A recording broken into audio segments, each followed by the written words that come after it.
सहनौ भुनक्तु सह वीर्यं करवावहै तेजस्विनावधीतमस्तु मा विद्विषावहै। ॐ शान्ति शान्ति शान्तिः। ॐ पूर्णमदः पूर्णमिदं पूर्णात् पूर्णमुदच्यते पूर्णस्य पूर्णमादाय पूर्णमेवावशिष्यते। ॐ शान्ति शान्ति शान्तिः।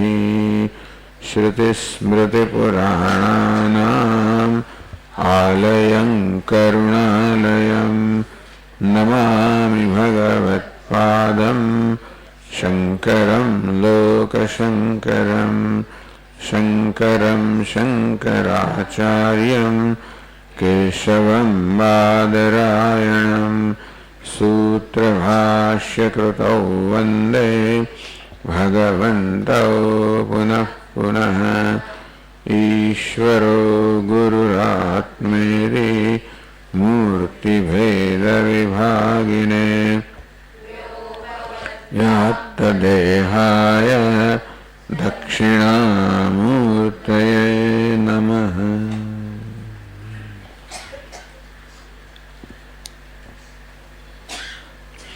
विज्ञानमानन्दं ब्रह्म रातिर्धातुः परायणम् तिष्ठमानस्य तद्विदः इति।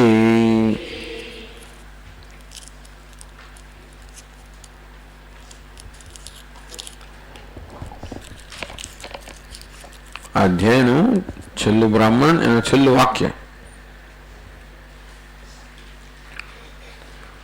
યાજ્ઞવલ્કે સમગ્ર સભાને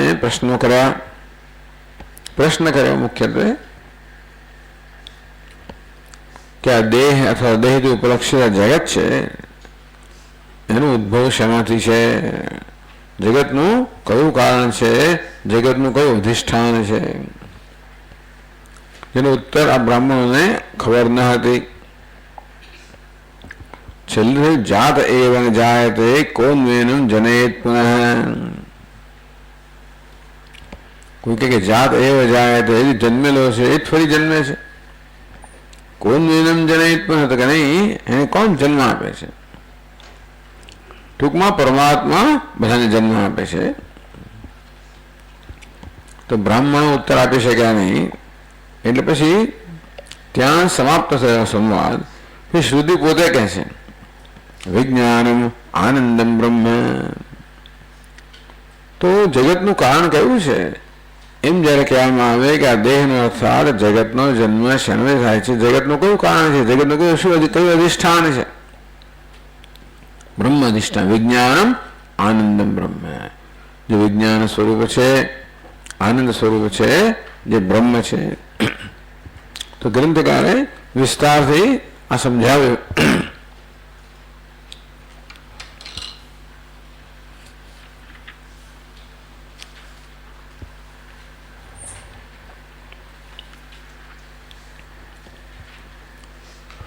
જેમ કે 283 પાના પર કહ્યું વિજ્ઞાનમ આત્મા આત્મન તત એવૈતત વિજ્ઞાનમ ન આત્મન પૃથક.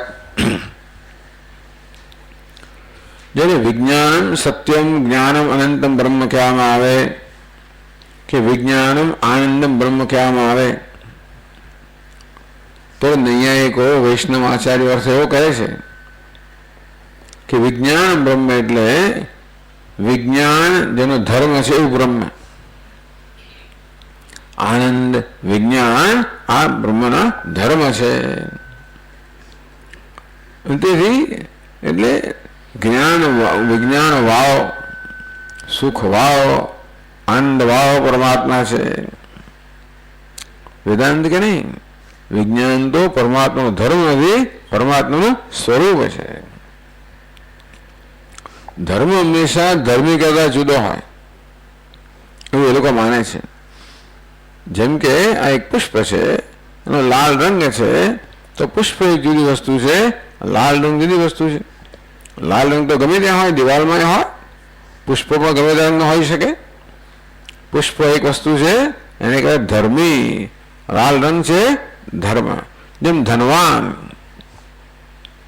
ધન ધરાવનારો એ ધન કરતા જુદો હોય, તેવી ધર્મ ધરાવનારો ધર્મ કરતા જુદો હોય.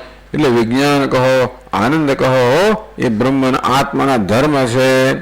વેદાંત કે નહીં, આત્માનું સ્વરૂપ છે.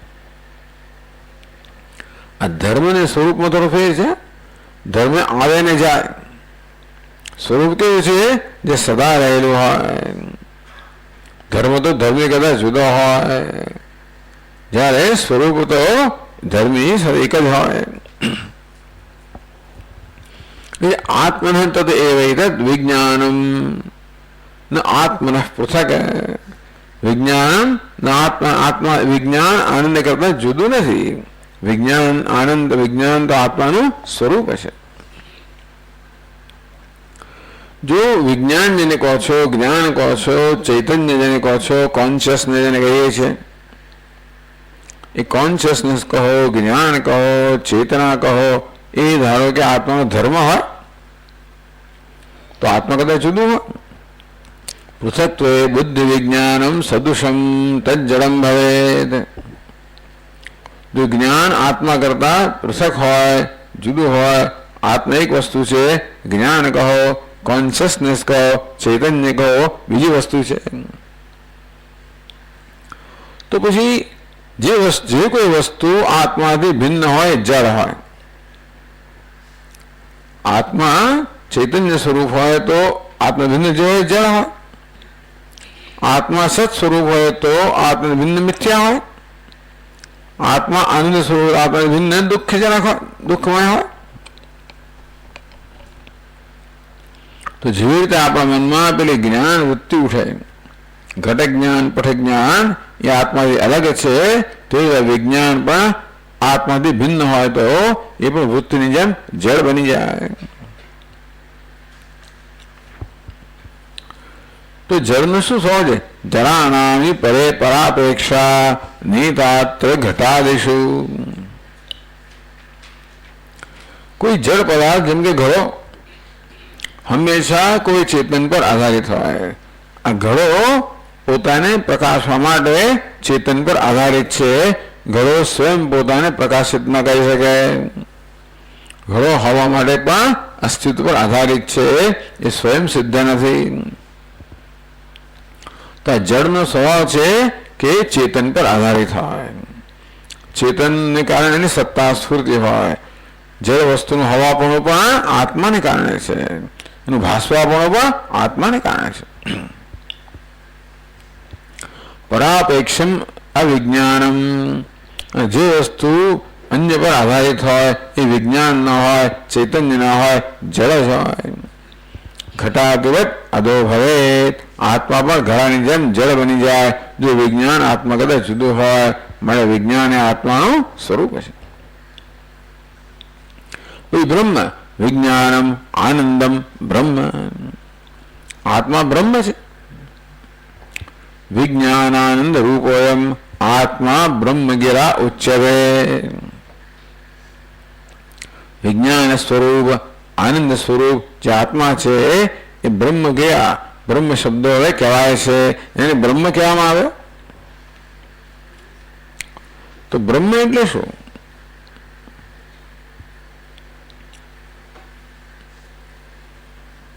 સહ સર્વ જળ વર્ગ કલ્પિતત્વ સ્ફુટીકરણાય બ્રહ્મપદેન ઉક્ત.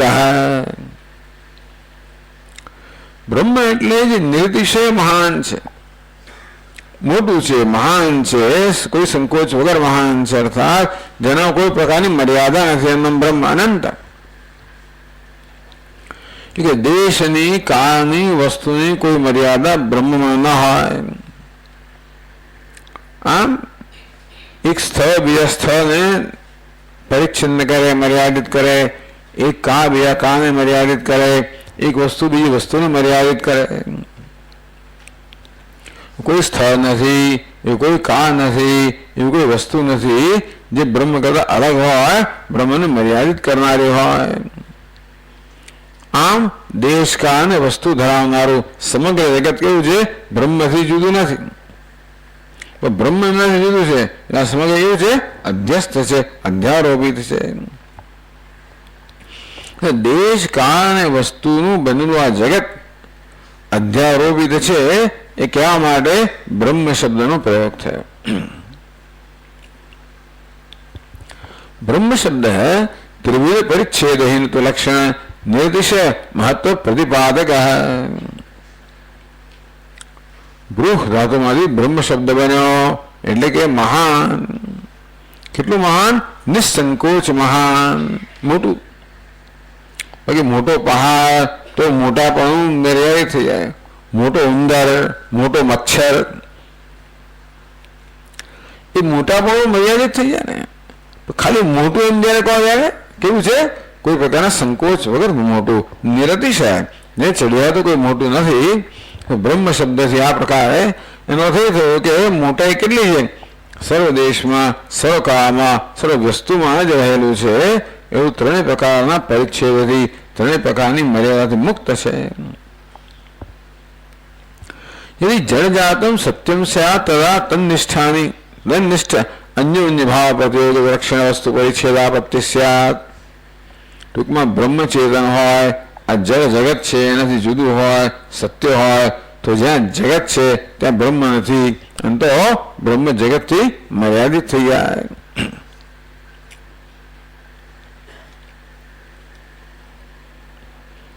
इत्यतः स्वबोध्य भिन्नश्च मिथ्यात्वं बोधयति. અંતેથી જે કે પોતાને ભિન્ન છે એ મિથ્યા છે. અધ્યસ્તત્વ પ્રસિદ્ધ્યર્થમ જળજાતસ્ય સર્વતઃ. આ સમગ્ર જળ છે જગત એ અધ્યારોપિત છે એ દર્શાવવા માટે, એ પ્રગટ કરવા માટે બ્રહ્મ શબ્દનો પ્રયોગ થયો.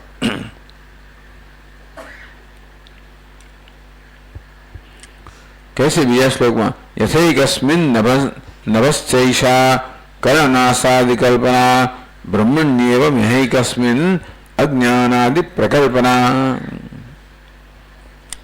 यथा एकस्मिन् नभसे, नभ कहो आकाश को एक ज है तो આપણો દેહ આકાશ, તો દેહમાં જેમાં રહેલો આકાશ એક જ છે છતાં પણ કર્ણનાસાદિ કલ્પના. આ કર્ણનું એક આકાશ છે, નાસિકામાં બીજું આકાશ છે, મુખમાં ત્રીજું આકાશ છે. આકાશ એક હોવા છતાં પણ ઉપાધિને કારણે આ પ્રકારની કલ્પનાઓ થતી હોય છે.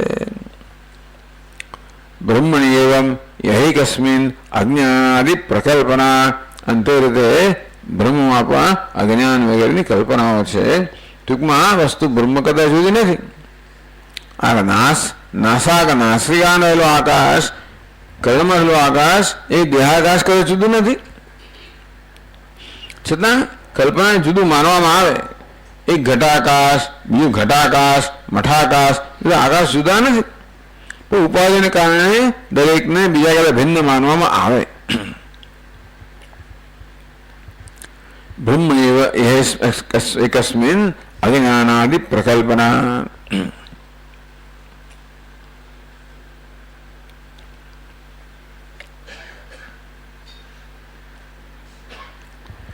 છેલ્લે એક શ્લોક આવી ગયો છે 659માં,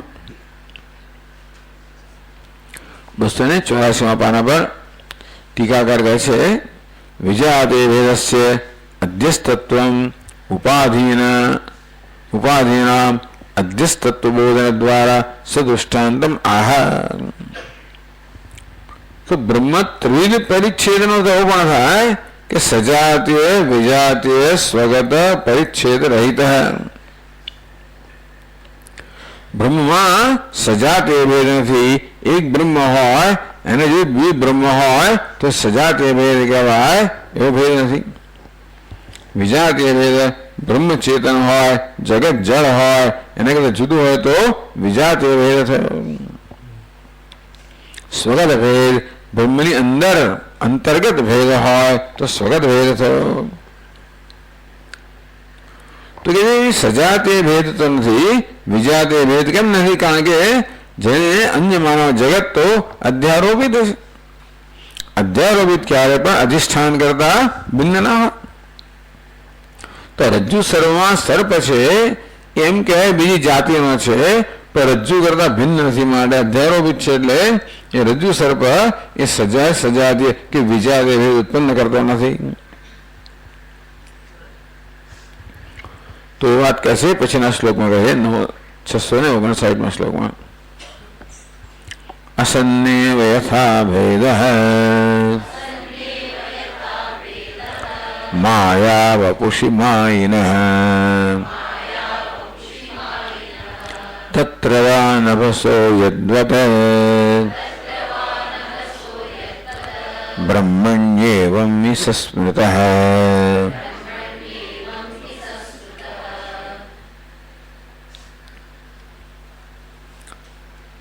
અહીં દ્રષ્ટાંત આપે છે માયાવેનું, જાદુગરનું દ્રષ્ટાંત આપે છે. એવી કલ્પના કરો કે જાદુગર આકાશની અંદર ઉપર ચડી ગયા છે દોરડા પર. એક ત્યાં જાદુગર છે આકાશમાં, એક જાદુગર નીચે ઉભેલો છે. આકાશે માયા વિના નિર્મિતે માયામાય વપુષી ઉપાદો માયન આકાશાદો ભેદ. તો પેલો જાદુગર હોય ને આકાશની અંદર, આકાશ જુદું છે, જાદુગરનું આકાશ જુદું ને બીજું આકાશ જુદું. એક માયાવી, એક જાદુગર અને બીજો જાદુગર સજાતીય ભેદ. એક જાદુગર અને આકાશ વિજાતીય ભેદ. જાદુગરના હાથ પકડે સ્વગત ભેદ. હવે આપણે માનીએ ને તો બધા ભેદ તો ગણે નહીં. આ બીજો જાદુગર છે કે કલ્પિત છે, અધ્યારોપિત છે, માટે આ મુખ્ય જાદુગર કરતા જુદો નથી, સજાતીય. પછી આકાશ પણ કલ્પિત છે જાદુગરને કારણે, મને સજાતીય ભેદ નથી, વિજાતીય ભેદ નથી. માયામય પશુ ઉપાદો સદી માયન આકાશાદો ભેદ.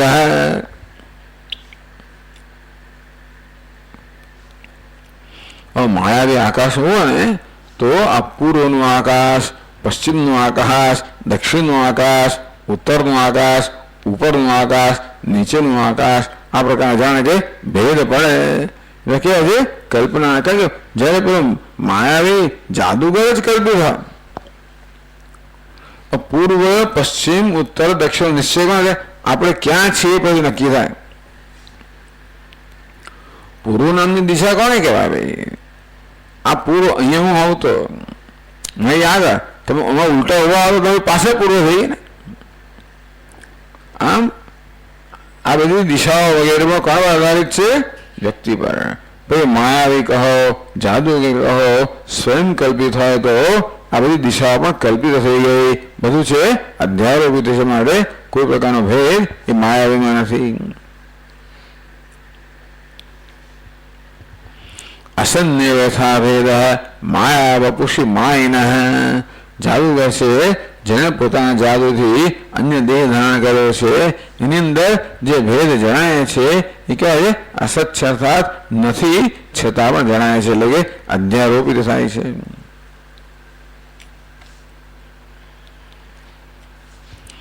તત્ર નભસો યદ્વત બ્રહ્મણ્યેવં વિસસ્મૃતઃ. તો જેવી રીતે આ માયાવી અને બીજો માયાવી સજાતીય ભેદ, માયાવી અને આકાશ વિજાતીય ભેદ, આ બધા ભેદ જેવી રીતે કલ્પિત છે તેવી રીતે બ્રહ્મમાં પણ સજાતીય, વિજાતીય, સ્વગત આ સર્વભેદ કલ્પિત છે.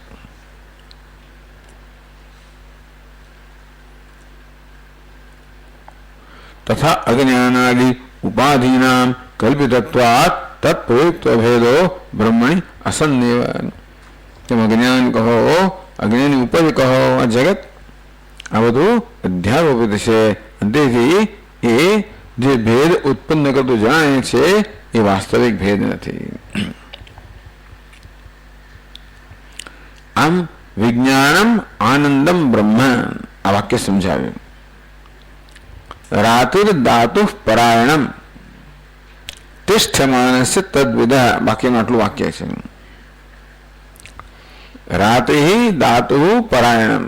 રાતે એટલે ધન, રાતે હોવું જોઈએ, પણ અહીંયા છઠ્ઠી વિભક્તિને બદલે પહેલી વિભક્તિનો પ્રયોગ થયો છે. એટલે રાતે દાતુ પરાયણમ એવું આપણે સમજવાનું. આ ધનુ દાન કરનાર નું પરમ અયન છે. આ બ્રહ્મ કેવું છે? દાન કરનારનું પરમ અયન છે.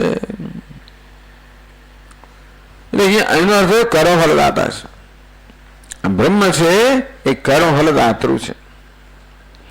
એટલા જ માટે દાન કરનારને ખબર છે કે આ દાન કર્મરૂપી જે પુણ્ય કર્મ છે એનું યોગ્ય ફળ મને મળશે. એવી ખબર હોય તો માણસ સત્કર્મ કરે ને.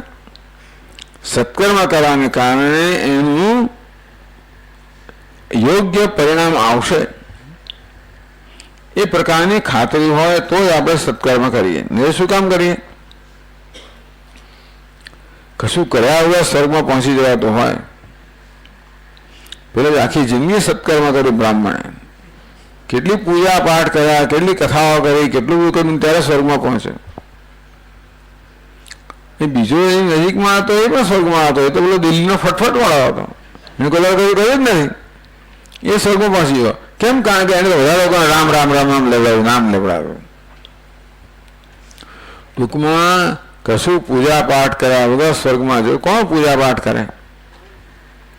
તો પૂજા પાઠ કરીને સ્વર્ગ ન જવાતો તો કોણ કરે? એટલે કર્મ ફલ દાતા. જે કર્મ આપણે કરીએ છીએ એનું ફળનું પ્રદાન કરનાર ઈશ્વર છે એ પ્રકારની ખાતરી મનમાં હોય તો જ માણસ સત્કર્મ કરવા પ્રેરાય. નહીંતર શું કામ કર્મ કરે? અસન્નેવ સભવતી અસદ બ્રહ્મે તે વેદ છે. બ્રહ્મ નથી એવું જે જીવનો માને છે એ પોતે જ નથી સમાનતી, કારણ એના જીવનમાં ઈશ્વરનું કોઈ સ્થાન જ નથી. તો પછી ધર્મનું પણ સ્થાન નથી. એટલે આ બ્રહ્મ કેવું છે? કર્મફલ દાતૃ. બ્રહ્મ કર્મફલ પ્રદાનદમ. બ્રહ્મ કર્મફળ પ્રદાન કરનાર છે. રાતિ દાતુ પરાયણમ. ધન નું દાન કરનાર માટે એ પરમ અયન છે, પરમ ધ્યેય છે, અથવા તો એ કર્મફલ દાતા છે. તો 285 પાના પર એ શ્લોક એ વાક્ય સમજાવે છે કે રાતે દાતુ પરાયણ ઇત્યુક્તે તાત્પર્યમાં ઇદમે ત્રિભિઃ. 3 શ્લોકમાં રાતે દાતુ પરાયણ. અહીં તો ટીકાકાર રાતે દાતુ લખે છે એટલે એવું અસલનો પાઠ. આપણો પાઠ કયો છે? રાતે દાતુ પરાયણ. એ રાતે કઈ વિભક્તિ છે? પ્રથમ વિભક્તિ. કઈ વિભક્તિમાં સમજવાનું? છઠ્ઠીમાં રૂપ કયું થાય? રાતે શબ્દનું છઠ્ઠી વિભક્તિમાં કયું રૂપ થાય? રાતે.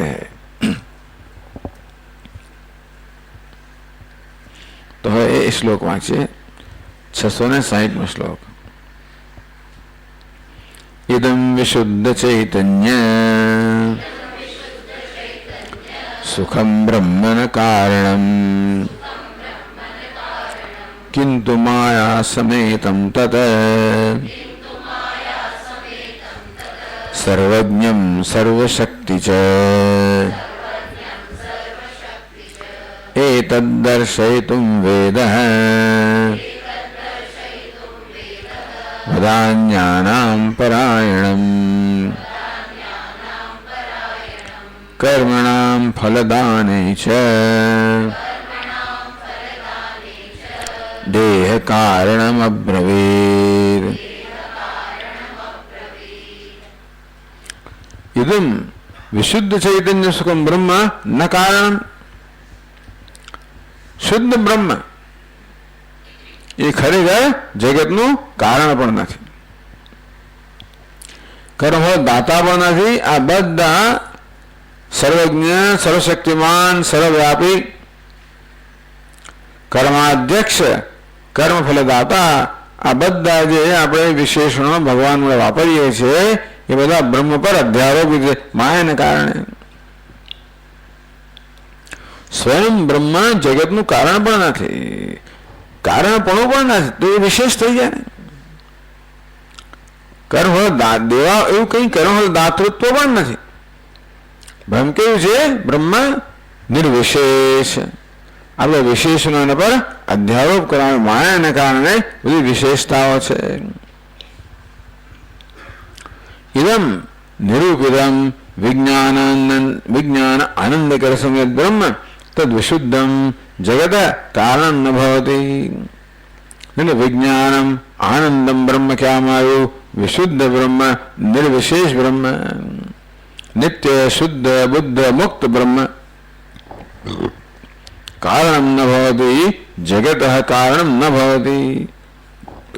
બ્રહ્મમાં કારણ પણ નથી. કિંતુ માયા સમેતમ તત્ સર્વજ્ઞમ સર્વશક્તિ છે. આપણે ભગવાનને સર્વજ્ઞ કહીએ છીએ, સર્વશક્તિમાન કહીએ. તે કઈ રીતે? તો કે માયા સમેતમ, માયારૂપી ઉપાધિને કારણે બ્રહ્મને સર્વજ્ઞ સર્વશક્તિમાન વગેરે કહેવામાં આવે છે. કિંતુ માયોપાધિકમ સર્વજ્ઞત્વાદિ શાલી એવ સત્કારણમ.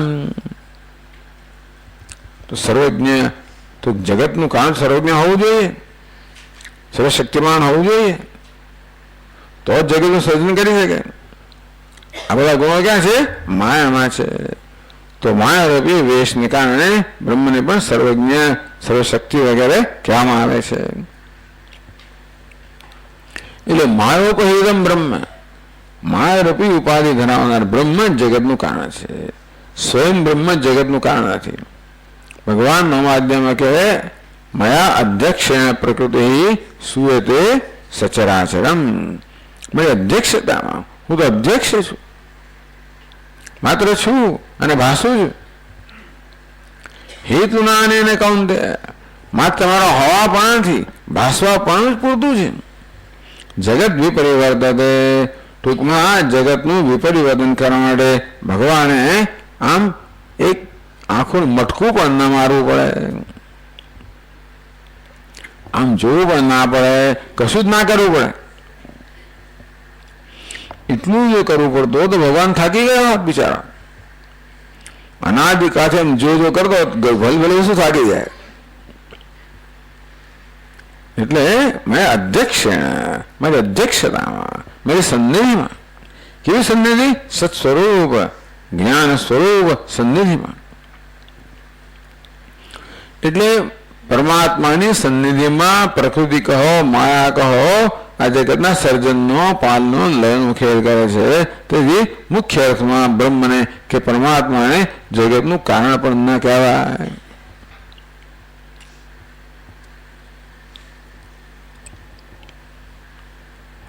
એતદ દર્શયિતુમ, બીજા શ્લોકમાં કહે એતદ તાત્પર્યમ દર્શયિતુમ. આ વેદનું તાત્પર્ય છે કે પરમાત્મા નિર્વિશેષ છે. તેથી કરફળ દેવાપણની વિશેષતા પણ નથી, જગતના કારણપણની વિશેષતા પણ નથી. વેદ પ્રકૃતાશ્રુતિ એવમ અબ્રવેત. એટલામાં એવું કહેવા માટે વેદ કહો, જે શ્રુતિનું વાક્ય આપણે વાંચ્યું એ શ્રુતિનું વાક્ય પાછું, એટલે યાજ્ઞવલ્ક્યનું વાક્ય નથી. વિજ્ઞાનમ આનંદમ બ્રહ્મ રાતિર દાતુ પરાયણમ તિષ્ઠમાન તદ્. આ વાક્ય છે કે શ્રુતિનું વાક્ય છે. તેમ કઠોપનિષદની અંદર શ્રુતિ આપણને યમરાજા અને નચિકેતાના સંવાદ કે અહેવાલ આપે કે પોતે હટી જઈને પોતાનું વાક્ય કહે.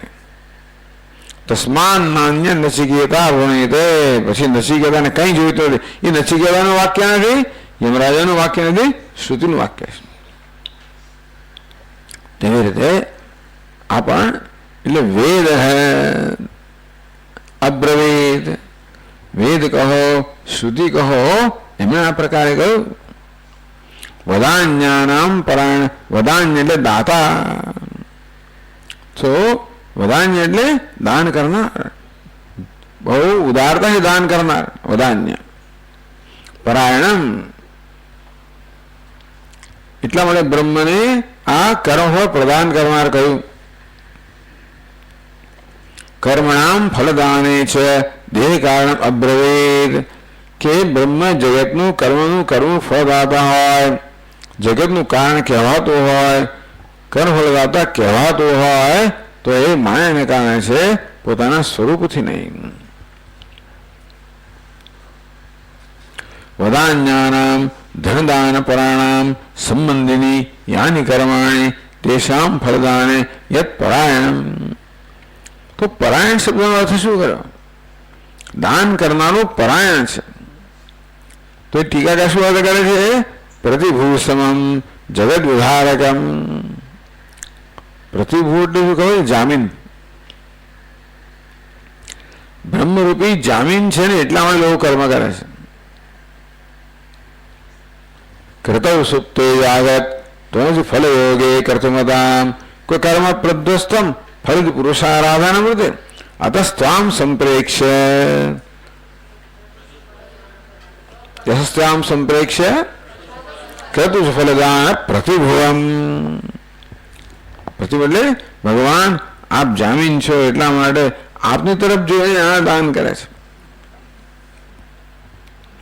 આમ ધારો કે સ્વામી કોઈ લોન લે રહ્યો બેંકમાં, તો એની સાથે જ આવ્યું હોય ને એને જોઈને પેલો આપે, પાછું આપનાર પેલો જ આ નથી. તો કર્મ કરું છું એનું ફળ દાન કરનાર તો ભગવાન છે, એને જોઈને બધા કર્મ કરે છે. એટલે પરાયણ ન થતો પ્રતિભૂ સમમ જગત વિધારકમ. તો કર્મમાં પેલા જામીન સમાન ભગવાન છે. તદ્દેહસ્ય તત્ પ્રભૃતિ જાગત કારણમ. અને એ બ્રહ્મ સજાત સગુણ બ્રહ્મ જે છે કે માયોપહિતમ બ્રહ્મ છે, એ દેહનું એટલે કે જગતનું કારણ છે. નહીં શુદ્ધસ્ય કર્મફલ દત્તમ ઇતિ ભાવ.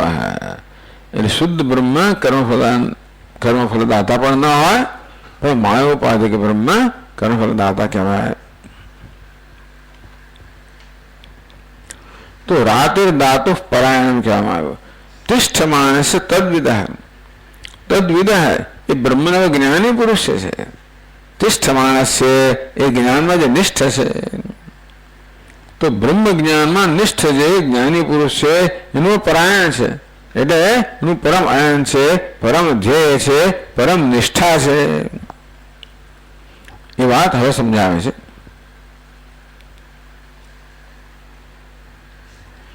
ટીકા કરે છે પરમ આલંબન વાચકે પરાયણ શબ્દે પર અને અયન બે બને પરાયણ શબ્દ બન્યો. પર વત્તા અયન એટલે પરાયણ. તો અયન માત્ર ને કહ્યું, પરાયણ કહ્યું. પર શબ્દ કેમ કહ્યો? માત્ર અયન નહીં, ઉત્પન્ન ઉત્કૃષ્ટ અયન. એ પર એટલે ઉત્કૃષ્ટ એવો શબ્દનો પ્રયોગ થયો. તો પરાયણ શબ્દે પરપદ પ્રયોગ આશયમાં. રાતે દાતુ પરાયણમ, બ્રહ્મને પરાયણ કહેવામાં આવ્યું. એટલે પર અને અયન મળીને પરાયણ થાય. તો પર શબ્દનો પરાયણમાં આ પર શબ્દનો કેમ પ્રયોગ કર્યો શ્રુતિ એ સમજાવે છે. તત્રાપી તત્રાપ્ય હેતુતામ મત્વા જડસ્યાવરણાત્મનઃ પરાયણમ પરમ બ્રહ્મ પ્રોક્તવાન કેવલમ હિયત.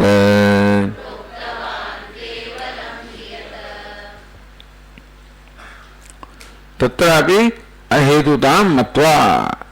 તત્રાપી અહેતુતામ મત્વા. શ્રુતિ એમ કહે છે કે બીજું તમે બ્રહ્મને જગતનું કારણ ન કહો તો માયા જગતનું કારણ થઈ ને. માયા સહિતનું બ્રહ્મ જગતનું કારણ કહેવાતું હોય તો બ્રહ્મ મુખ્ય કારણ નથી, તો માયા કારણ નથી. પણ માયાને કેમ કારણ કહેવાય? માયા જળ જળસ્ય આવરણાત્મન. માયા કેવી છે? જળ છે, અંધકાર સ્વરૂપ છે, આવરણ કરનારી છે. જે જળ હોય, આવરણ કરનારી હોય, એ જગતનું કારણ કેમ બની શકે? તેથી માયા પણ જગતનું કારણ સ્વયં ના બની શકે. બ્રહ્મ વડે ચેતનવંતી બનીને માયા જગતનું કારણ બને. મમ યોનિર મહદ બ્રહ્મ તસ્મિન ગર્ભમ દધામ્યહમ સંભવા સર્વભૂતાનામ તતો ભવતી ભારત. આ માયા મારી યોની છે, હું ગર્ભ પ્રદાન કરું છું, અને એ રીતે આ અહમ બીજ પ્રદઃ પિતા, આ માયા માતા છે, હું પિતા છું. ટૂંકમાં માયા સ્વયં જગનું કારણ ના બની શકે, જળ હોવાને કારણે. યદ માયા ચૈતન્ય સત્તા વિના આત્માન અભિધારિતમ અશક્તા. ખરેખર માયાનું હવાપણું, ભાસવાપણું કોને આભારી છે? ચૈતન્યને આભારી છે. એટલે માયા છે એમ ક્યારે કહેવાય? એમાં છે પણ ચૈતન્ય વડે પ્રદાન થયું હોય. માયા ભાષે જેવું ક્યારે બને? ભાષવા પણ ચૈતન્ય સ્વયં સત્તા કે ચેતનતા માયામાં નથી. એ સત હોતો સીધી તો સત્ય થઈ ગયા ને. એટલે આત્માના વિધારું અશક્તા માયા,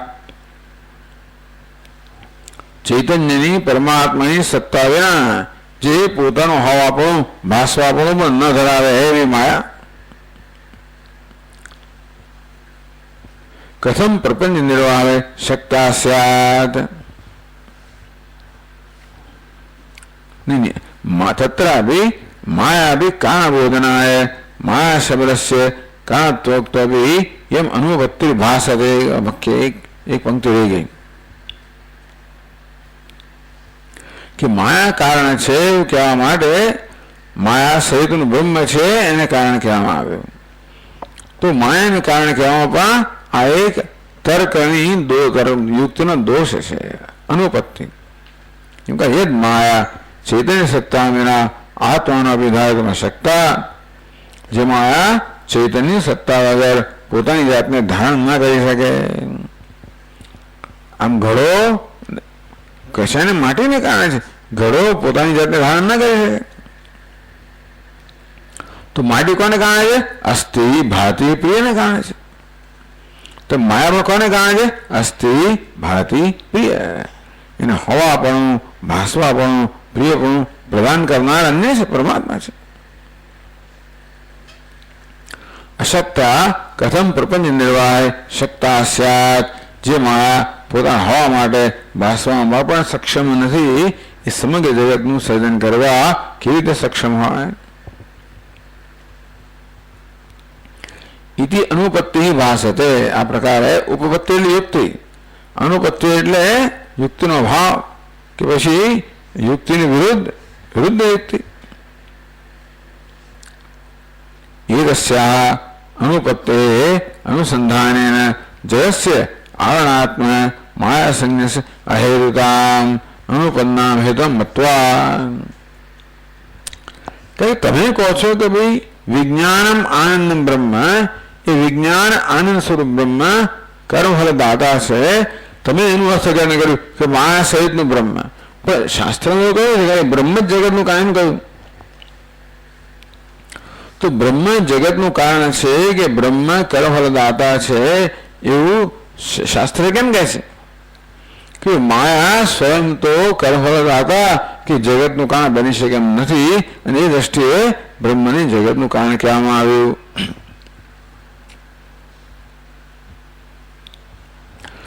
યત કેવલમ બ્રહ્મ તદેવ પરાયણ બ્રવેદ. એટલા માટે આ શ્રુતિમાં કહેવાનું જે કેવળ બ્રહ્મ છે, નિર્વિશેષ બ્રહ્મ છે, એ પરાયણ, એ પરમ અયન છે, પરમ અધિષ્ઠાન છે, પરમ ધ્યેય છે. તસ્યૈવ અધિષ્ઠાનત્વેન સર્વ નિર્વાહકત્વાદિ ભાવ. ભલે આપણને પેલો રજ્જુ સર્પ જોઈને ભય જન્મે, એ ભય કોણ જન્માવે છે? રજ્જુ સર્પ જન્માવે તો એ તો છે જ નહીં ત્યાં આગળ. એ રજ્જુ સર્પનો હોવા માટે રજ્જુ પર આધારિત છે. એ રજ્જુ સર્પ પોતાના ભાસવા માટે પણ રજ્જુ પર આધારિત છે. એની સત્તા સુધી કોણ પ્રદાન કરે છે? રજ્જુ. એટલે કેવું એમ કહેવાય કે દોરડા મને ડરાવી મૂક્યો, આ સાપે મને ડરાવી મૂક્યો. સાપ તો છે નહીં, સાપ તો હવા માટે ભાસવા માટે તો રજૂ કરાવવાની જ છે, એ ક્યાંથી ડરાવે? છેવટે એમ કહેવાય કે આ દોરડા એમને ડરાવ્યો એવું કહેવાય. તસ્યૈવ અધિષ્ઠાનત્વેન સર્વ નિર્વાહકત્વાત, બ્રહ્મ જ અધિષ્ઠાન હોવાના કારણે સર્વનું નિર્વાહ કરવાના છે, ધારણ કરનાર છે. અને એટલા માટે વેદમાં એને કર્મફલદાતા જગતનું કારણ એમ કહેવામાં આવે.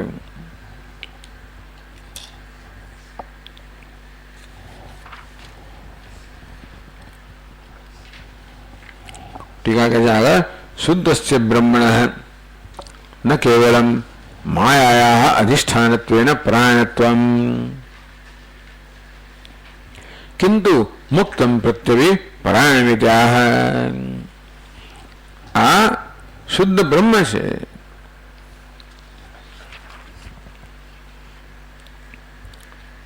એ માયાનું અધિષ્ઠાન છે, મારે પરમાયન છે એટલું જ નહીં, પરંતુ જે મુક્ત છે, જીવન મુક્ત છે, જ્ઞાન નિષ્ઠ છે, એને માટે પણ પરાયણ છે. એ વાત કહે છે 286 પાના પર 663 શ્લોકમાં.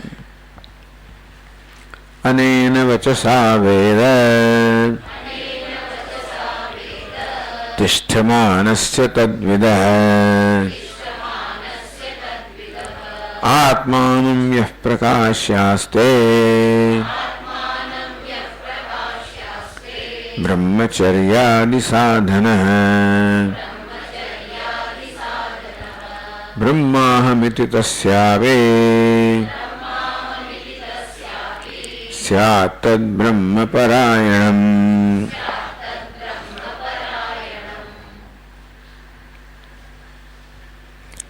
તિષ્ઠમાનસ્ય તદ્વિદ, પહેલી પંક્તિમાં તિષ્ઠમાનસ્ય તદ્વિદ એ વાક્ય શ્રુતિનું છે.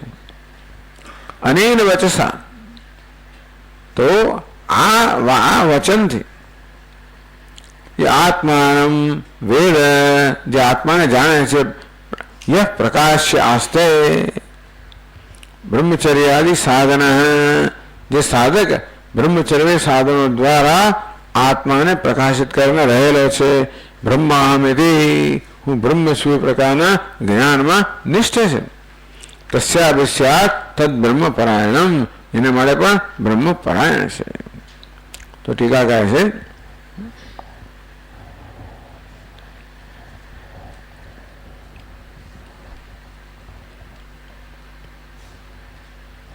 તत् કેવલમ બ્રહ્મ તસ્યાપि વિદુષઃ અપि પરાયણમ. 663 શ્લોકમાં ત્રીજી પંક્તિમાં તસ્યાપि સ્યાत् તદ બ્રહ્મ પરાયણમ, એટલે કહે છે કે તદ કેવલમ બ્રહ્મ તસ્યાપि વિદુષઃ અપि પરાયણમ. એ વિદ્વાનું પરાયણ છે, એનું પરમ ધ્યેય છે, એનું પરમ ગતિ છે, પરમ ગતિ છે, એ જ્યાં જઈને નિષ્ઠ છે. તો વિદુષ તસ્ય એટલે કસ્ય, કોણ પરાયણ? યત તિષ્ઠમાનસ્ય તદ્વિદાયેતિ. અનેન શ્રુતિ વચસા ઇત્થમ પ્રતિપાદિત વિશેષ તિષ્ઠમાન તદ્વિદ તિષ્ઠમાનસ્ય. તો અનેન શ્રુતિ વચસા, આ શ્રુતિ વાક્ય છે, આને શ્રુતિનું વાક્ય કહે છે. એટલે કે આ યાજ્ઞવલ્ક્યનું વાક્ય નથી કહેવામાં આવે છે. યાજ્ઞવલ્ક્ય શ્રુતિનું વાક્ય છે, બરાબર, આખી શ્રુતિ જ છે. યાજ્ઞવલ્ક્ય વગર વર્ણન કરે, બસ શ્રુતિના જ વાક્યો છે. અને છતાંય પણ જેમ સંજય પછી એમનો જે સંવાદ છે દૂર હટીને ભાઈ કે તચ્ચ સંસ્કૃતિ સંસ્કૃત્ય સંવાદ અદ્ભુતમ કેશવાદનો પુણ્યમ હૃષ્યામી છે મુહુર્મુહુ તચ્ચ સંસ્કૃત સંસ્કૃત્ય રૂપમ અત્યદ્ભુતમ હરે વિસ્મયોમિ મહાન રાજન હૃષ્યામી છે પુનઃ પુનઃ. પોતાનું વાક્ય કે તો શ્રુતિ અહીંયા અત્યારથી રિપોર્ટ કરી દીધો, અહેવાલ આપશે, પોતાનું વાક્ય કર્યો, એટલે એને વડે વેદ શ્રુતિ શબ્દ વાપર્યો.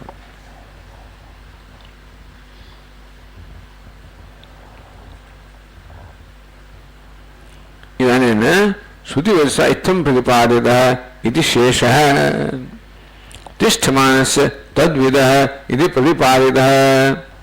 વેદ છે એને જાણે છે. ઇત્થમ કથમ યો બ્રહ્મચર્યાદિ સાધન સંપન્ન સન બ્રહ્માહમિતિ આત્માનમ પ્રકાશ્ય આત્માનમ પ્રકાશ્ય આસ્તે આત્માને પ્રકાશિત કરીને રહેલો છે. નિરાવરણ કરતો આસ્તે બ્રહ્માહમિતિ વેદ છે.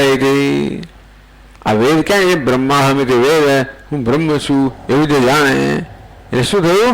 આત્માની આડે અજ્ઞાનનું જે આવરણ હતું એ આવરણ હટાવીને જે આ પ્રકારે જ્ઞાન જાણે છે.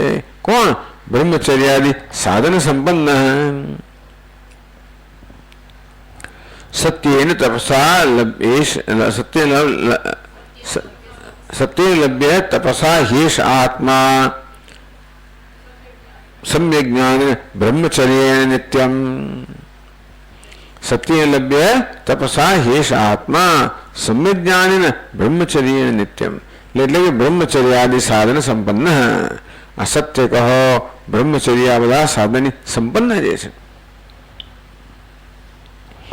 બ્રહ્માહમિતિ આત્માનમ પ્રકાશ્ય આસ્તે હું બ્રહ્મ છું એ પ્રકારે આત્માના વાસ્તવિક સ્વરૂપને નિરાવરણ કરીને પ્રકાશિત કરીને જે રહેલો છે. તિષ્ઠમાનસ્ય તદ્વિદ. બ્રહ્માહમિતિ વેદ ઇચ્છા હું બ્રહ્મ છું એ પ્રકારે જે જાણે છે. અત્ર તિષ્ઠમાનસ્ય આત્મને પદમ પ્રકાશનસ્થયાક્ષયો इति सूत्रेण इति सूचयितं प्रकाश्य आस्ते इति तदर्थ उक्तः.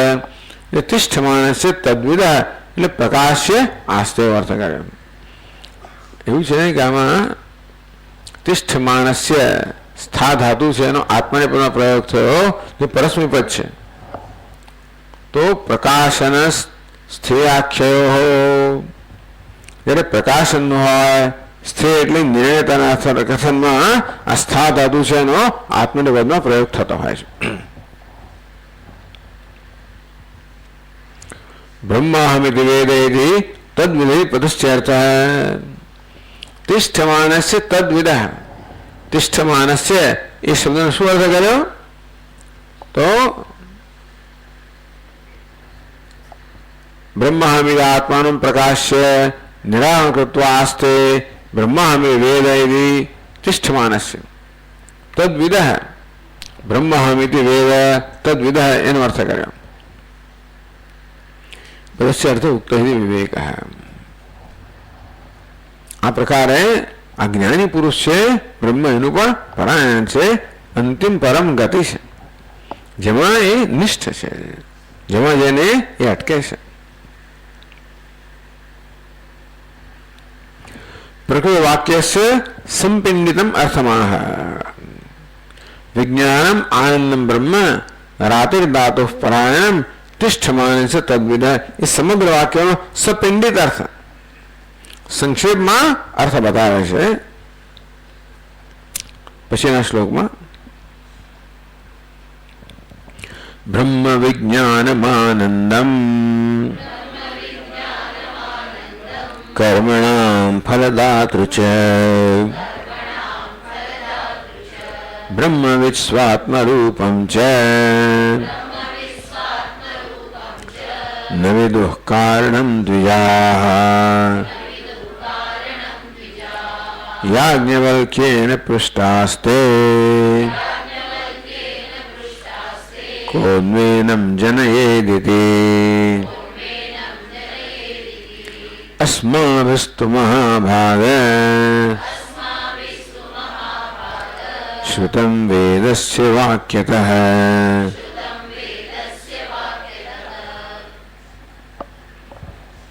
ब्रह्म विज्ञानम आनंदम कर्मणाम फलदातृ च એટલે રાતે ધાતુ પરાયણમ.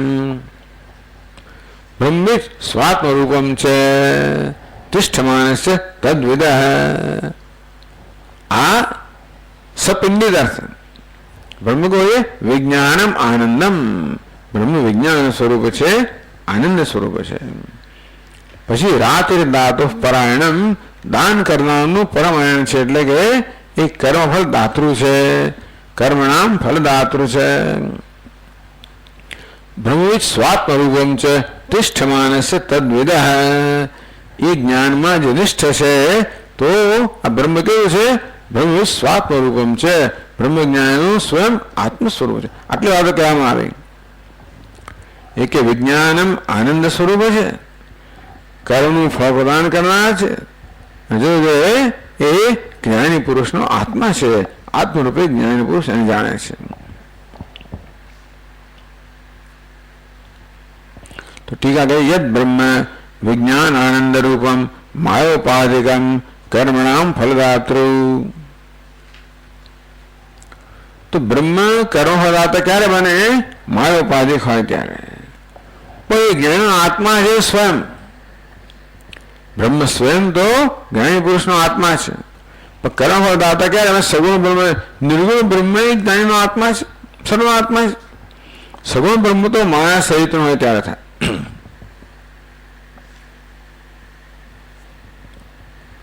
કેવલમ તો બ્રહ્મવિદ સ્વાત્મભૂતમ છે, બ્રહ્મવિદ સ્વાત્મરૂપમ છે. એ નિર્વિશેષ બ્રહ્મ પોતાના વાસ્તવિક સ્વરૂપમાં તો એ આત્મ જ્ઞાની પુરુષનો આત્મા છે.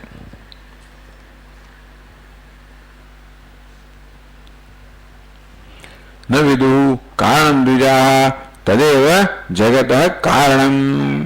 એ જ વસ્તુ કોન્વેનમ જનયેત સદા. તો એ જ જગતનું કારણ છે. ન વિદુ દ્વિજા ન વિદુ. પણ સભાના બ્રાહ્મણો આ વસ્તુ જાણતા ન હતા.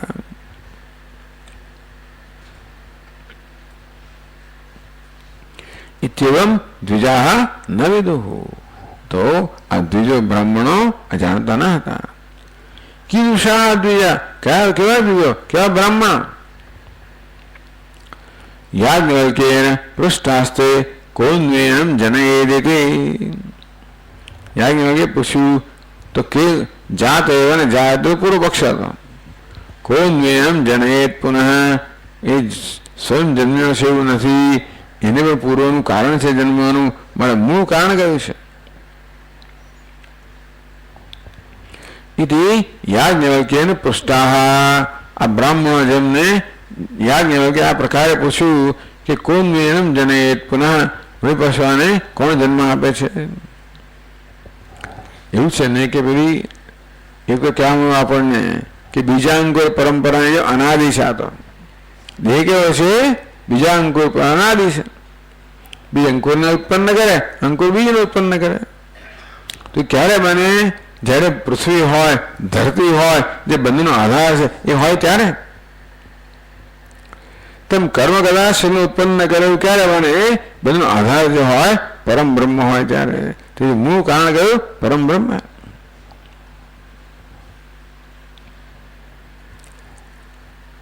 આમ કરીને ગુરુજીએ શિષ્યને ઉપદેશ કર્યો અને પોતાનું સદભાગ્ય દર્શાવે છે. અસ્માભિસ્તુ મહાભાગ શ્રુતમ વેદસ્ય વાક્યતઃ. પેલા બ્રાહ્મણોને બિચારાને આ વાક્ય સાંભળવા ન મળ્યું. યાજ્ઞવલ્ક્યનું વાક્ય હતી, જો હોત તો પેલા બ્રાહ્મણે સાંભળ્યું હોત તો કલ્યાણ થઈ ગયું તમને. પણ યાજ્ઞવલ્ક્ય અટકી પડ્યા. આ વાક્ય શ્રુતિએ કહ્યું, જે આપણને સાંભળવા મળ્યું. હે મહાભાગ. ગુરુ શિષ્યનો સંવાદ છે ને, તો ગુરુ શિષ્યને હે મહાભાગ, મહાભાગ્યશાળી. અસ્માભિસ્તુ વેદસ્ય વાક્ય શ્રુતમ. આપણે સદભાગી છે, મારે વેદના વાક્યથી પ્રત્યક્ષ સાંભળવા મળ્યું. અસ્માભિસ્તુ અધિકારી કેવલમ અનુગ્રહેણ વદત વેદસ્ય વાક્ય શ્રુતમ.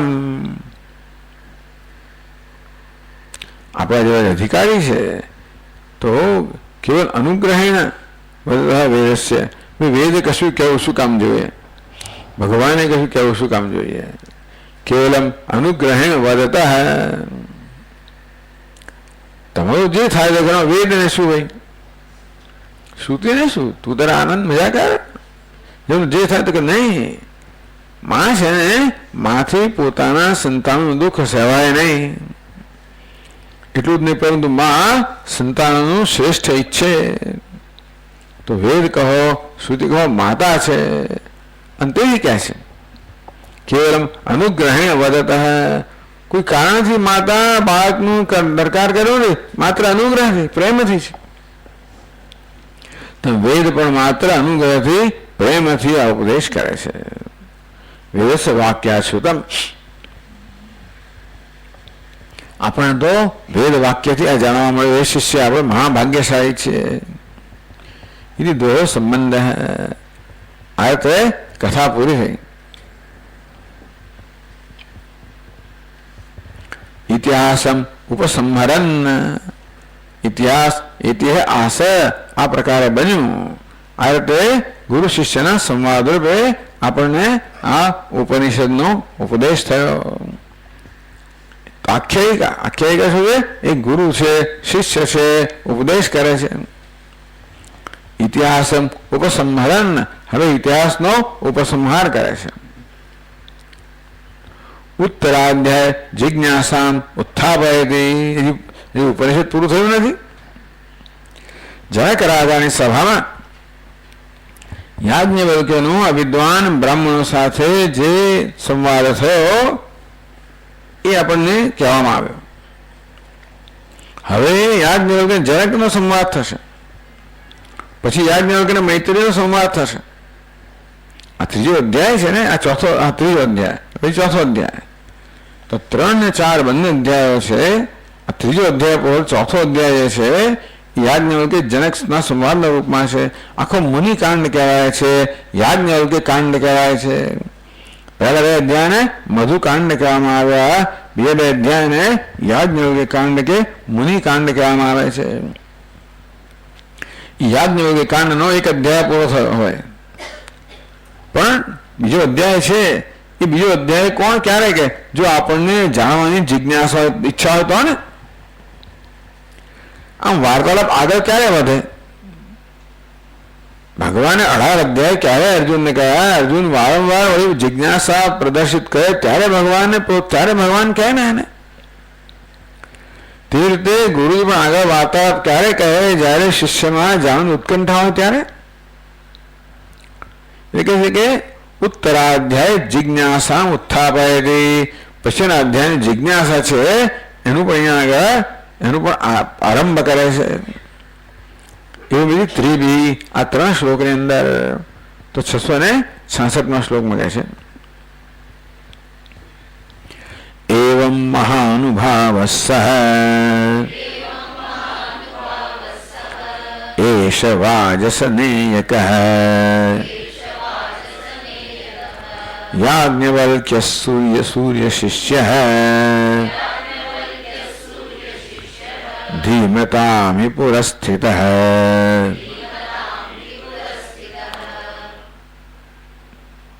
એવમ મહાનુભાવઃ વાજસનેયકઃ. કોણ? યાજ્ઞવલ્ક્ય. બીજું નામ છે વાજસનેયક. કે સૂર્ય ભગવાન પાસેથી એને આ વિદ્યા પ્રાપ્ત કરવા માટે એ વાજસનેયક કહેવાયો. એ શાખાને પણ વાજસનેય શાખા કહેવામાં આવી.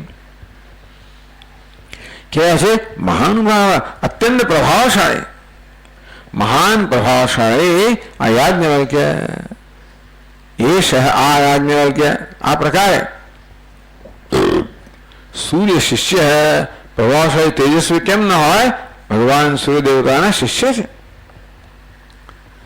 ધીમતામ હિ પુરસ્થિત,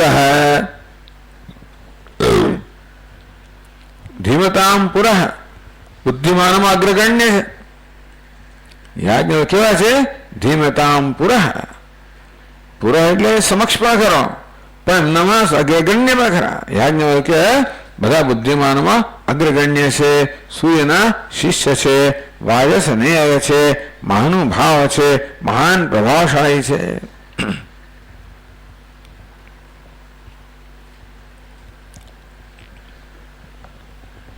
ગવામ છલેન જીત્વૈવમ. તો ખરેખર તો આ ગાયો જે છે એને લઈ જવાનું તો માત્ર બહાનું જ હતું. યાજ્ઞવલ્ક્ય બ્રહ્મિષ્ઠ છે એ વસ્તુ પ્રગટ કરવા માટે આખો એક આ ભૂમિકા ઉત્પન્ન કરવામાં આવી કે જનક રાજાએ બ્રહ્મિષ્ઠ હોય અર્થાત બ્રહ્મને શ્રેષ્ઠ જાણનાર હોય એને માટે 1000 ગાયો જુદી રાખી, જેના શિંગડાને વળી સુવર્ણથી શણગારવામાં આવેલા હતા. યાજ્ઞવલ્કે હે સોમશ્રવા, આ ગાયો લઈ જા. એ તો માત્ર બહાનું જ હતું, જે આ બીજા વિદ્વાનોને ચર્ચા કરવા માટે કે શાસ્ત્રાર્થ કરવા પ્રેરે, જે દ્વારા યાજ્ઞવલ્ક્યનું બ્રહ્મિષ્ઠપણું પ્રગટ થાય, એનું મુખ્ય પ્રયોજન હતું.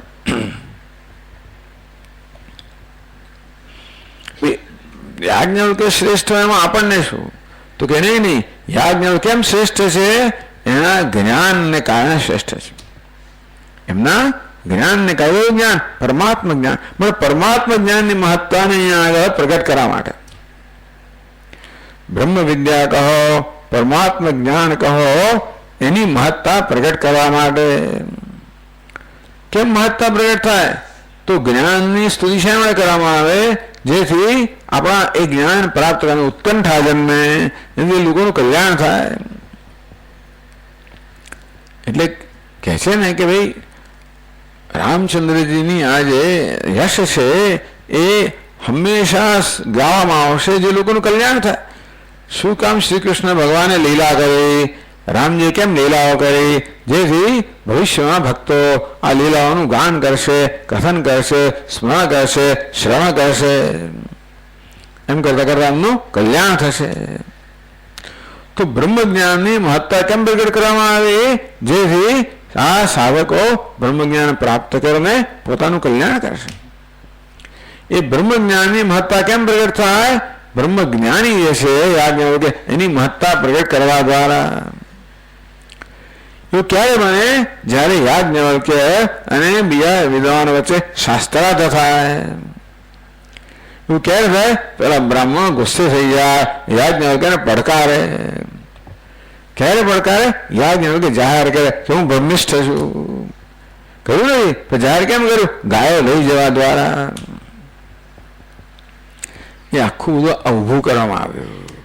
કહે છે કે ગવામ છલેન જીત્વૈવમ, આ પ્રકારે આ ગાયો જે છે ને, યાજ્ઞવલ્ક્ય ધીમતામ પુરસ્સ્થિત અગ્રગણ્ય ગવામ છલેન ગવામ આશ્રમ પ્રતિ પ્રેષણ રૂપ નિમિત્ત વ્યાજેન, બધી ગાયોને પોતાના આશ્રમ તરફ દોરી જવા દ્વારા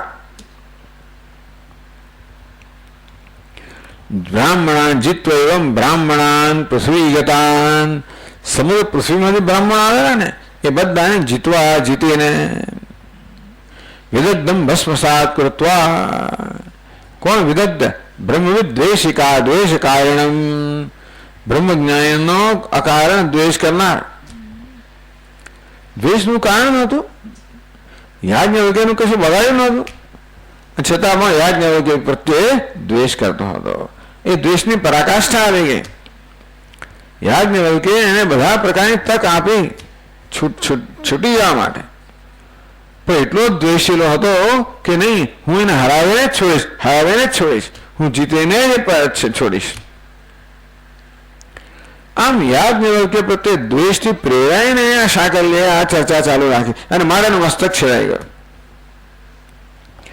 બ્રહ્મવિદ દ્વેષ કારણમ શાકલ્યમ ભસ્મસાત કૃત્વા, બ્રહ્મજ્ઞાનના દ્વેષનું કારણ, દ્વેષ કરનાર આ શાકલ્ય છે, એને ભસ્મસાત કરીને. પછી છેલ્લા શ્લોકમાં કહે છે મિથિલાપતયે રાજ્ઞે.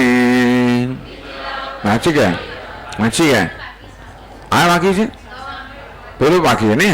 ગવામ છલેન જીત્વૈવમ, બરાબર. ગવામ છલેન જીત્વૈવમ બ્રાહ્મણાન પૃથિવી ગતાન વિદગ્ધમ ભસ્મસાત કૃત્વા બ્રહ્મ વિદ્વેષકારિણમ. તો ગવામ છલેન બ્રાહ્મણાન પૃથ્વીગતાન બ્રાહ્મણાન જીત્વા, આ ગાયોના બાને સમગ્ર પૃથ્વીમાંથી આવેલા વિદ્વાનો પર વિજય પ્રાપ્ત કરીને બહુ દ્વેષ કારણે વિદગ્ધમ ભસ્મસાત કૃત્વા, બ્રહ્મજ્ઞાનીનો દ્વેષ કરનાર આ વિદગ્ધ છે એને ભસ્મસાત કરીને પછી છેલ્લા શ્લોકમાં છે મિથિલા પતયે રાજ્ઞે જનકાયોત્સુકાય હે સૂર્યોક્તમ દિષ્ટવાન જ્ઞાનમ યત સ્વયં પૃષ્ટવાન દ્વિજાન.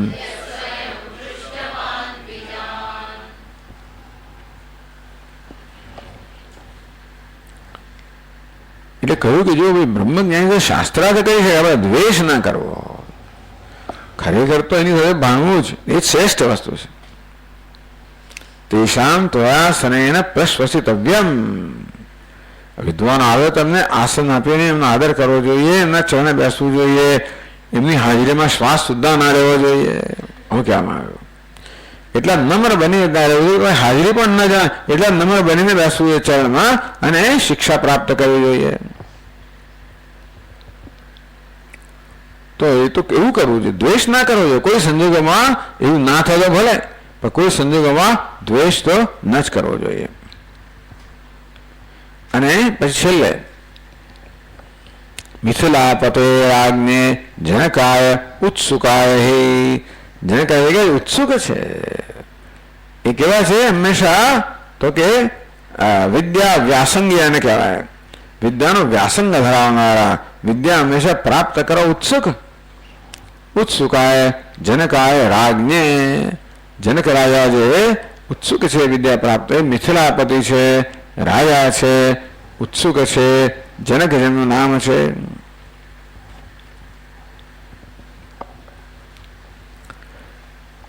સુયુક્તમ દિષ્ટવાન જ્ઞાનમ યત સ્વયં પૃષ્ટવાન દ્વિજાન. હજી કહેવાનું બાકી રહી ગયું છે. યાજ્ઞવલ્ક્યના પક્ષે પણ કશું કહેવાનું બાકી રહી ગયું. શું બાકી રહી ગયું? સુયુક્તમ જ્ઞાનમ. સૂર્યયોગાએ જ્ઞાન પ્રદાન કર્યું છે. એ સ્વયં દ્વિજાન પૃષ્ઠવાન. જે વિશે યાજ્ઞવલ્કે સ્વયં આ દ્વિજોને બ્રાહ્મણોને પ્રશ્ન કરેલો, એ કેવું જ્ઞાન જે બ્રાહ્મણોને ખબર ન હતી, કારણ કે એ જ્ઞાન માત્ર યાજ્ઞવલ્કે પાસે જ છે, જે એમણે સૂર્ય પાસે પ્રાપ્ત કર્યું છે. હવે વિજ્ઞાનમ આનંદ બ્રહ્મ રાતિર દાતુ પરાયણ તિષ્ઠમાન તદ્વિદ, એ તો શ્રુતિનું વાક્ય છે. બ્રાહ્મણ એ વાક્ય સાંભળવા ના મળ્યું. અસ્માભિસ્તુ મહાભાગ શ્રુતમ વેદસ્ય વાક્યતઃ. ગુરુ કે હે ગુરુ કે હે શિષ્ય, હે મહાભાગ, આપણે પરમ સદભાગી છે કે આપણને વાક્ય સાંભળવા મળ્યું, બ્રાહ્મણને સાંભળવા નથી મળ્યું. એ દ્વારા બ્રાહ્મણ જે પૂછેલું એ વસ્તુ કહેવાની બાકી છે એ જનક રાજાને કહેવામાં આવશે. એટલે જનક રાજા જાણવા ઉત્સુક, એમને સાંભળ્યું નથી ને. તો જનક રાજા એ સાંભળ્યું નથી. વિજ્ઞાન આનંદ નહીં સાંભળ્યું. ઉત્સુકાય, જેને કેવા છે ઉત્સુક છે. એ ઉત્સુક જનક રાજાને યાજ્ઞવલ્કે સૂર્ય પાસેથી પ્રાપ્ત થયું જ્ઞાન પ્રદાન કર્યું. કયું જ્ઞાન? જે વિશે યાજ્ઞવલ્કે આ બ્રાહ્મણને પ્રશ્ન કરેલો, જે બ્રાહ્મણ જાણતા ન હતા એ જ્ઞાન એમને ઉપદેશ કરવા માટે આ ભૂમિકા સર્જાય. એટલે આ કહ્યું કે આટલું વાક્ય વેદનું છે, એટલે બ્રાહ્મણો એ સાંભળ્યું નથી, એટલે એ ઉપદેશ બાકી રહ્યો છે. એ માટે પછીનો અધ્યાય છે. આવી રીતે ભૂમિકા રચવામાં આવી. જનકાય ઉત્સુકાય શ્રદ્ધાલય. શ્રદ્ધાલવે એ શ્રદ્ધાળુ છે. જ્ઞાનમ ઉપદિષ્ટવાન, આ જ્ઞાનનો ઉપદેશ કર્યો.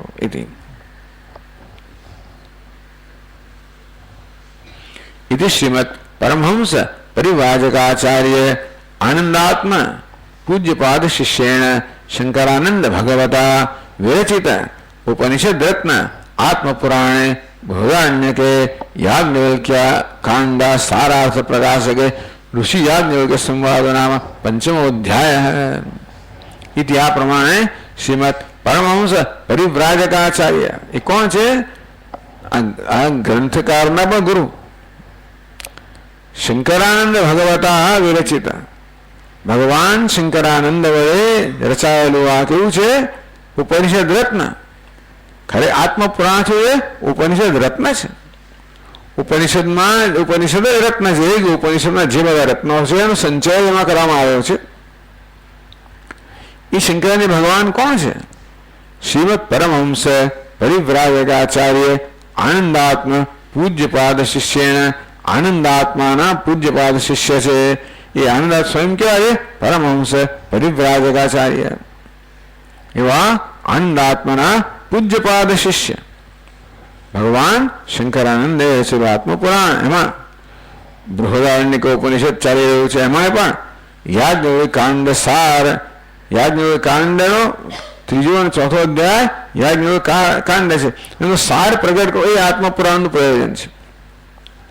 એમાં પણ ઋષિ યાજ્ઞવલ્ક્ય સંવાદ જે ત્રીજો અધ્યાય છે યાજ્ઞવલ્ક્ય કાંડનો, એમાં ત્રીજો અધ્યાય જે યાજ્ઞવલ્ક્ય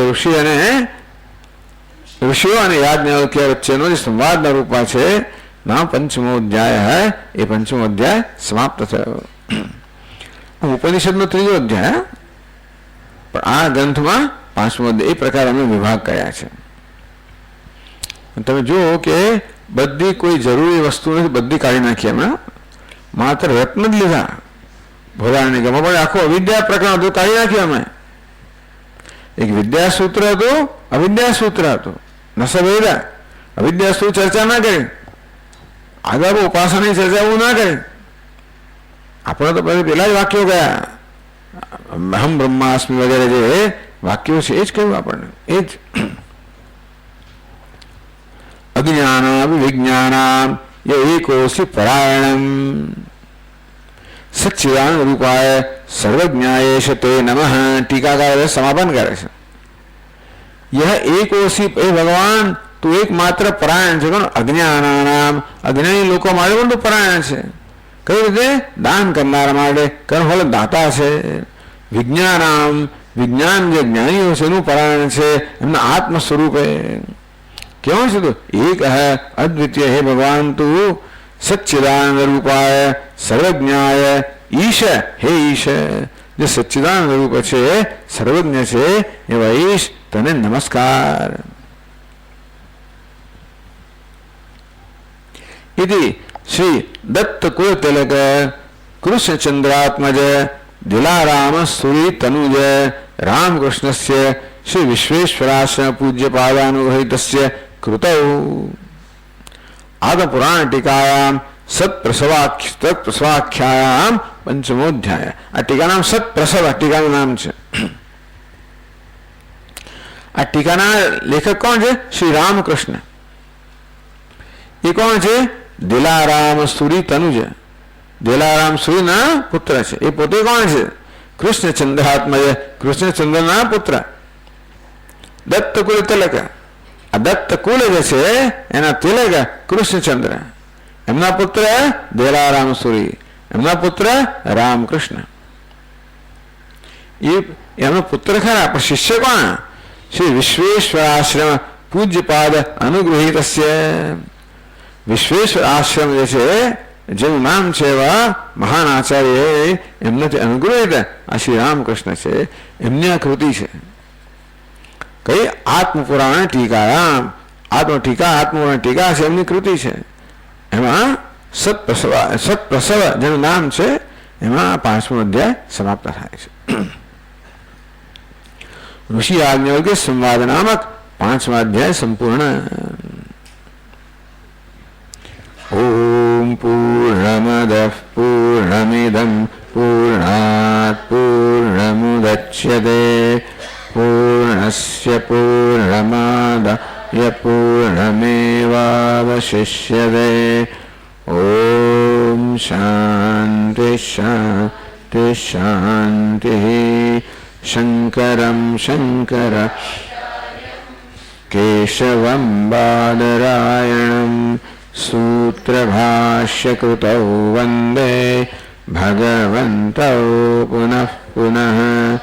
ईश्वरो गुरुरात्मेति मूर्तिभेदविभागिने व्योमवद्व्याप्तदेहाय दक्षिणामूर्तये नमः. ॐ शान्ति शान्ति शान्ति.